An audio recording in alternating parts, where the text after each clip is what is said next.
La clase vista y día presencial para que no nos quede estas lagunas. Eh, Vamos a continuar con dentro de la patología cardiovascular con afectaciones que eh, alteran la función cardíaca, que generan insuficiencia cardíaca, ya sea porque en el proceso de diástole o de sístole puede haber algún tipo de disfunción. ¿Ya? Entonces, respecto a esta insuficiencia cardíaca, entonces las afectaciones que están relacionadas a esto van a ser la miocardiopatía dilatada, es decir, es afectación del músculo cardíaco y básicamente en esta alteración lo que vamos a ver es el miocardio del ventrículo izquierdo, ya que tiene que ver mayoritariamente con la función del corazón en lo que es la eyección de sangre hacia el cuerpo.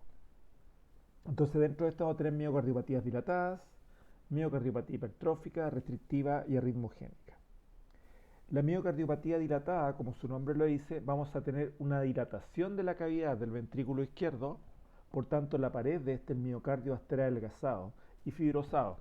Bien, ¿qué quiere decir eso? Que si está fibrosado va a tener una mayor restricción en la relajación y contracción que pueda tener este y por lo tanto va a estar en una condición permanente de una pared muscular más fina. Estamos hablando de la pared muscular miocardio del ventrículo izquierdo, ¿sí?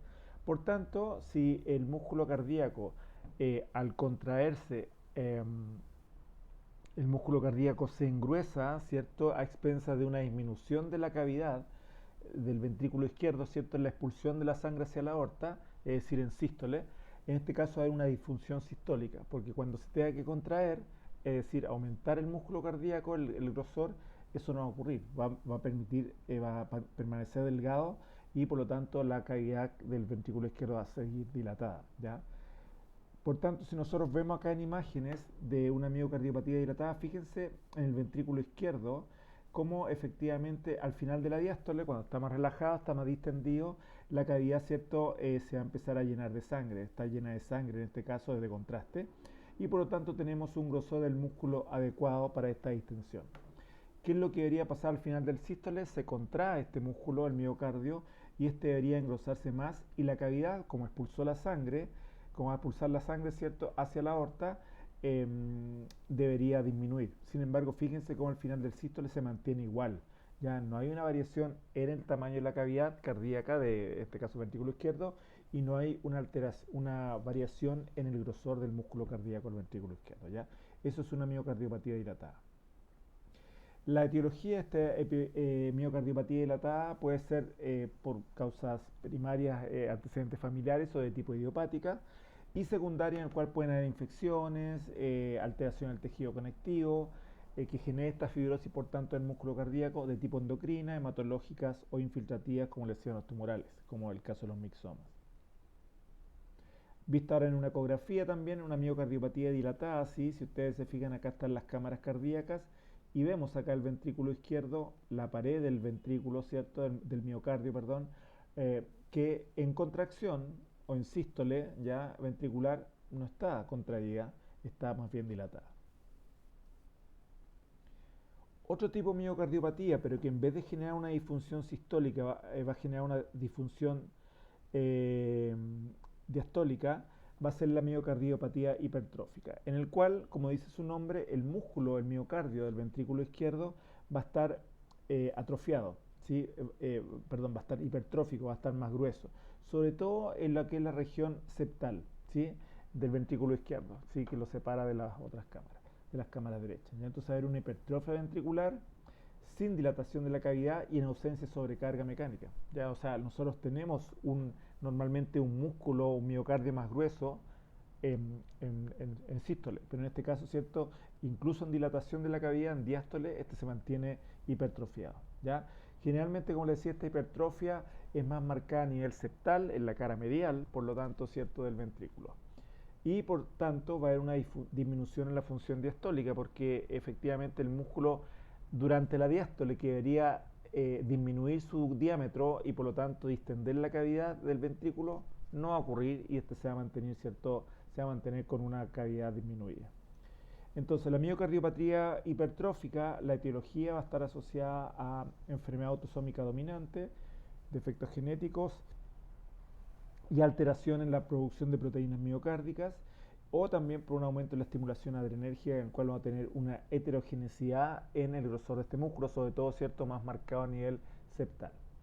Entonces nosotros vemos aquí el esquema efectivamente del músculo cardíaco normal, ya sobre todo en el ventrículo izquierdo. Fíjense el grosor del músculo, que acuérdense que es mayor que el del ventrículo derecho, normalmente, pero fíjense cómo está ahora el músculo hipertrofiado en este caso una miocardiopatía. Ya en este caso estamos viendo un estudio de cardiorresonancia en el cual hay una miocardiopatía hipertrófica que es mucho más marcada aquí a nivel septal. ¿Ya? Hay una simetría, por lo tanto, en el septo interventricular, donde la parte más anterior se ve mucho más gruesa, asociado entonces a esta miocardiopatía hipertrófica. También existe la miocardiopatía restrictiva, en la cual vamos a tener un aumento en la rigidez ventricular, eh, porque hay ciertas patologías previas, por ejemplo una amiloidosis, que aumenta esta rigidez, ¿cierto? La rigidez del músculo, y por lo tanto este no se puede contraer adecuadamente, está restringido.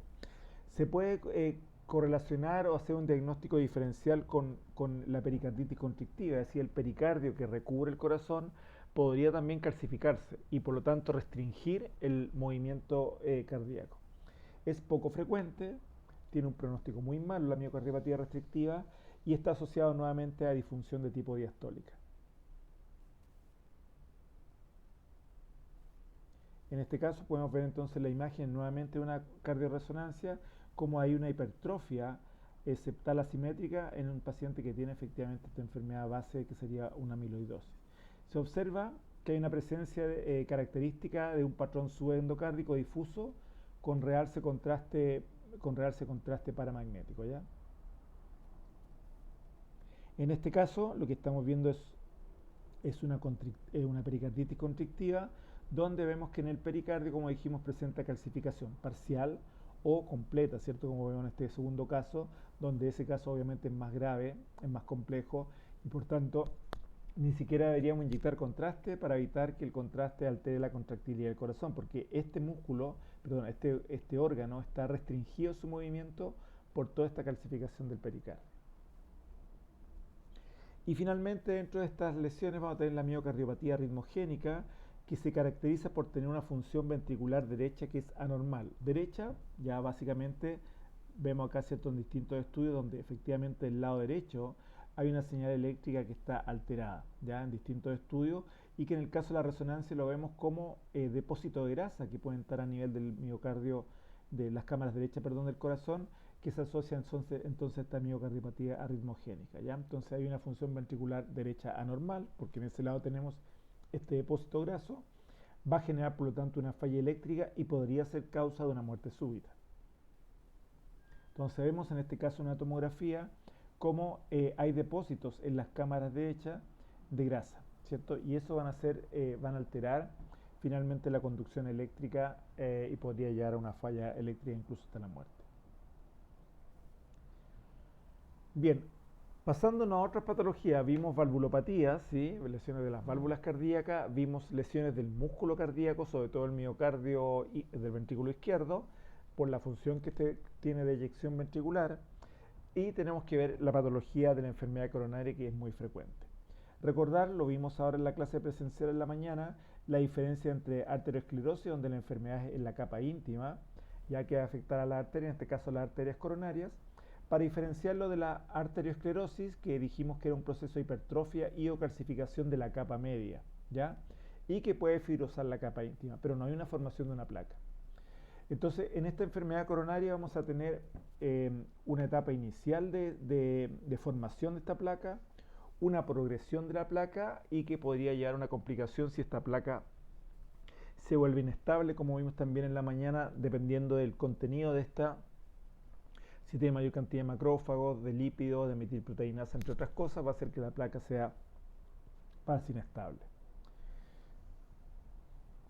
En la evolución que nosotros tenemos entonces de esta placa aterosclerótica, ya que se forma en esta capa íntima, según la clasificación de la Asociación Americana del Corazón, AJA, ¿sí?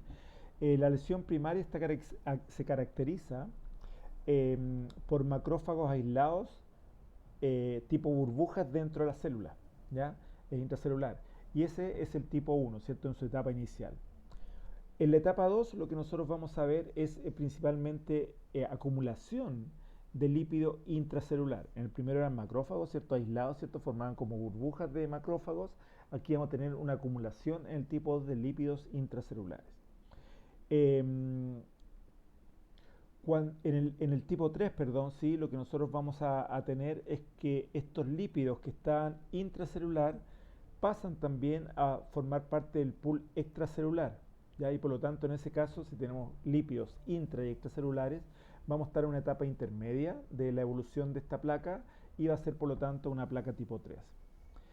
Etapas más avanzadas contienen un núcleo de lípidos extracelulares, pero que tiene otros elementos también en su interior, ¿ya? Y que va a formar entonces esta placa de ateroma, ¿ya? Ese es el tipo 4.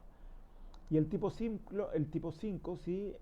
Este fibroateroma que se forma, aparte de estos núcleos lipídicos extracelulares, se van a encontrar capas de tejido fibroso que incluso se puede calcificar.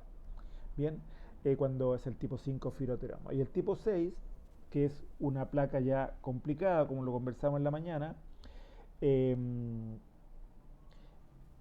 hay defectos en la superficie de esta placa que se formó y está asociado a la formación de trombos o hematomas. Ya ahí es cuando se complica esta, ¿cierto? Por el contenido que tenga, ¿cierto? Dijimos lípidos, macrófagos, metilproteínas.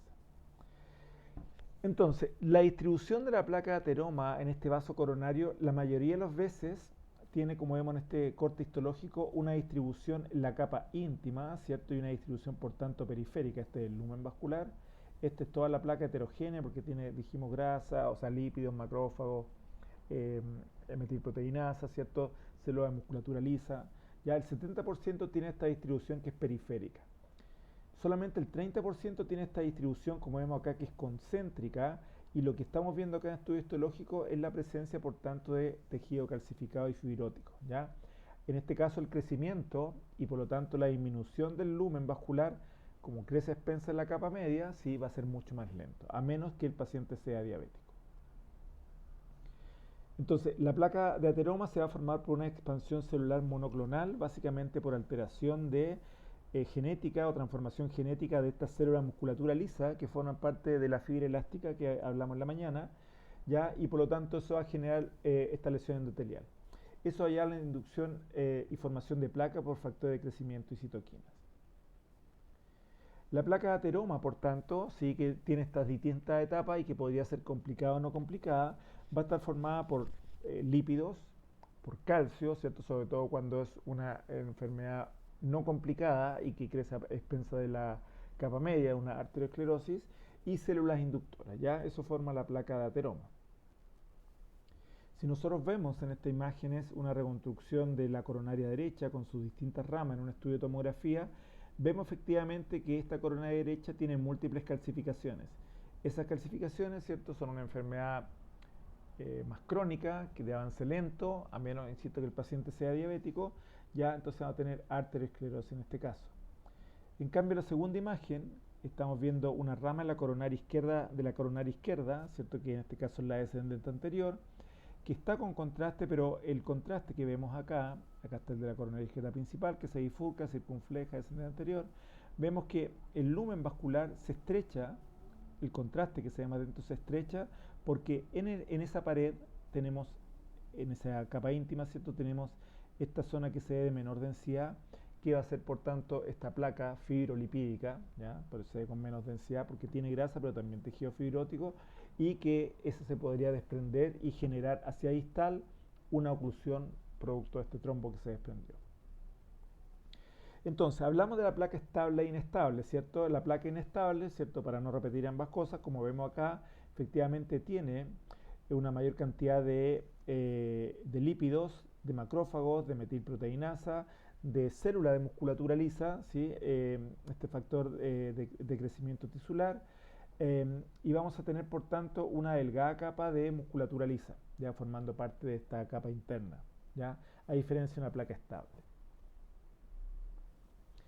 Entonces, cuando tenemos esta condición, se podría generar una alteración a nivel del vaso coronario, se podría generar un síndrome coronario agudo, que podría estar representado por un infarto al miocardio, es decir, efectivamente hubo una falta de irrigación por una oclusión de una arteria coronaria y cierta región del miocardio se quedó sin irrigación. Eso lleva finalmente que el tejido muera, ¿cierto? En esa zona donde se quedó sin irrigación.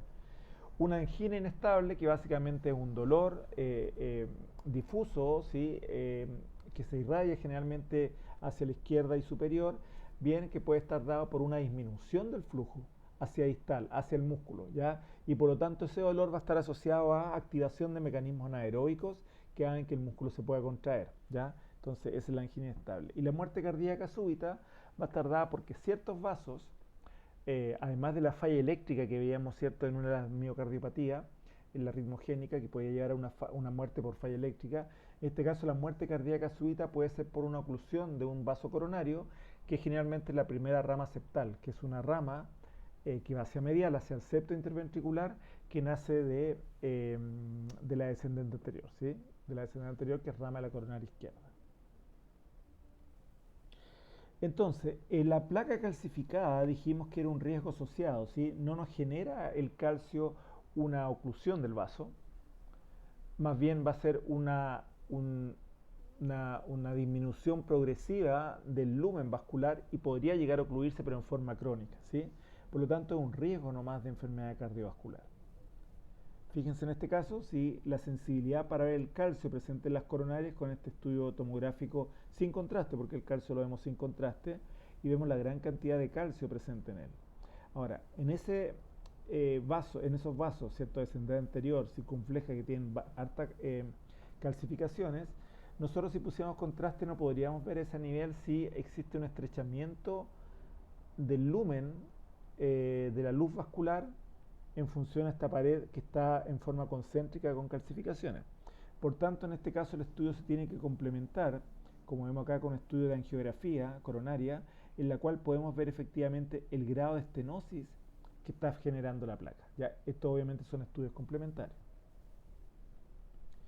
En el síndrome coronario agudo, por lo tanto, podemos tener esta evolución de una placa que puede ser más inestable por el contenido de ella que nombramos, ¿cierto? Y por lo tanto, por cambios hemodinámicos se podría, o de presión, se podría desprender parte de este trombo y, perdón, de esta placa y generar un trombo más distal, llegando a ocluir un vaso y generando, por lo tanto, un infarto agudo al miocardio. En tomografía nosotros podemos ver estos signos asociados al infarto, que ya recordamos el infarto, ya el tejido, esa zona donde está infartada del músculo cardíaco, del miocardio, ya no es funcional, ¿cierto? Ya está muerto esa parte del tejido. Y por tanto, en esa condición nosotros podemos ver cuando ya hay un infarto, zona del miocardio adelgazada, porque básicamente no tiene flujo, no tiene nutriente, y por lo tanto esa parte del músculo más delgada es porque ya se murió, ¿sí? Esa parte se infartó. También producto del infarto a nivel miocardio podría haber una zona de calcificación distrófica, un reemplazo por tanto de estas células musculares que ya no están, ¿sí?, porque se murieron, por tejido calcificado. O reemplazarse por nuevo tipo de células que serían grasas, ¿cierto? Un reemplazo de células musculares que ya no están vivas por células grasas. Entonces nosotros podemos ver en el primer caso, ¿cierto?, aquí en la zona marcada, que la pared del miocardio, si la comparamos a esta parte de acá, que está normal, ¿cierto?, para el ventrículo izquierdo, acá está muy adelgazada y además con poca captación de contraste. Por lo tanto, eso es indicativo de que ya se quedó sin contraste, de que, perdón, esa zona se infartó porque se quedó sin irrigación. En el segundo caso estamos viendo una calcificación distrófica, ya un recambio por lo tanto celular, y también en el tercer caso una metaplasia grasa donde deberían haber células musculares, ahora hay células grasas. Todos son indicativos de un infarto del miocardio a ese nivel. Bien, la obstrucción coronaria crónica que está asociada al calcio dijimos que es una enfermedad de progresión lenta. Bien, que no está correlacionado a una placa inestable, porque es un crecimiento concéntrico, ¿cierto? Y que va de a poco obstruyendo el lumen, no es porque se desprenda un pedazo de la placa, ya como en el caso de las placas inestables que tienen una orientación, un posicionamiento a nivel de la capa íntima, como vimos, y más bien periférica. Pero esta enfermedad de progresión lenta puede ser más significativa, como ya lo hablamos, en los pacientes diabéticos. Entonces, fíjense cómo acá podemos ver efectivamente una estenosis que es hemodinámicamente significativa para las coronarias. Ya aquí vemos la coronariografía, donde vemos una disminución del calibre de 50%, por lo tanto se tiene que tratar, ¿ya? Hacer una angioplastía, ponerle un stent, etcétera, ¿sí? Recuerden, para el resto de los vasos, 75% de estenosis es hemodinámicamente significativo. Y acá podemos ver en la tomografía que efectivamente esa estenosis era producto de esto que está marcado acá, que es una placa fibrolipídica, ya que es una placa que puede ser inestable.